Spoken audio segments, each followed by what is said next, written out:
आपण पाहत आहात RK न्यूज, बातमी तुमची, आवाज आमचा। जयसिंगपूर तालुकास्तरीय शासकीय 100 मीटर धावण्याच्या स्पर्धेत कुमारी रक्षिता हडपद तालुक्यात प्रथम। जयसिंगपूरच्या शिरपेचात मानाचा तुरा। नुकत्याच झालेल्या तालुकास्तरीय शासकीय 100 मीटर धावण्याच्या स्पर्धेमध्ये जयसिंगपूर कॉलेजची विद्यार्थिनी कुमारी रक्षिता भीमराव हडपद वय वर्ष 17 हिने 100 मीटर धावण्याच्या स्पर्धेत तालुक्यात प्रथम क्रमांक पटकावून जयसिंगपूरच्या शिरपेचात मानाचा तुरा रोवला आहे।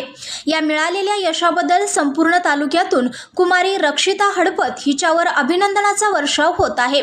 या यशाबद्दल कुमारी रक्षिता हिला तिचे आई वडील कॉलेजचे क्रीडा शिक्षक प्राचार्य यांचे मोलाचे मार्गदर्शन लाभले आहे। RK न्यूज चॅनलला लाईक करा, शेअर करा आणि सबस्क्राइब करा।